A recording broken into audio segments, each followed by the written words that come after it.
Ladies and gentlemen, let's have a quick conversation about this man. And no, I'm not talking about Bossman 1010. I'm talking about the man that he's staring at. And his name is Mr. Samuel Luckhurst, formerly of the Manchester Evening News. And pretty recently, he's taken on a job as the chief Man United correspondent for the tabloid The Sun. Now, before I go on, I do want to take this opportunity to address the point on journalists. I know many incredibly talented journalists, many of whom are my friends, that really take massive pride and work relentlessly hard to report on the facts. But oftentimes than not, when it comes to journalism, sometimes the facts are not to the reader's liking, and that negativity sometimes gets spills onto the journalist. So I do feel for them in that regard.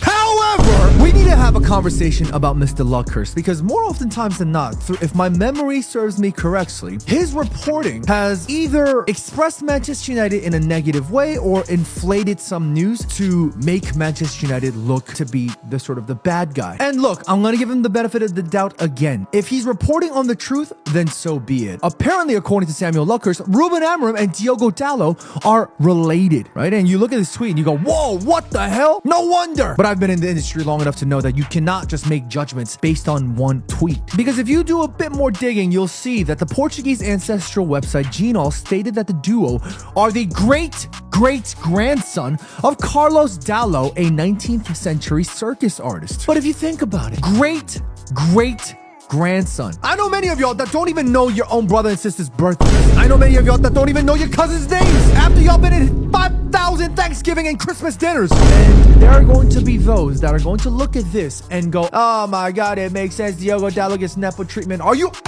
know, when Manchester United are finally enjoying a little bit of that warm weather, the sunny good vibes, the man who reports for The Sun decides to use this as an opportunity to report on the truth or to get clicks. I can't help but sit here and think this man, oftentimes than not, uses Manchester United to his fullest advantage for not the nicest reasons. And look, this is why I call for responsibility to my fellow content creators, because at the end of the day, whether we make it for entertainment or information or whatever it may be, we have a responsibility, because when it comes to Manchester United, we are having to be inundated with all of this nonsense. And Manchester United fans are going to get tossed to things like this left, right, center, up, down, everywhere.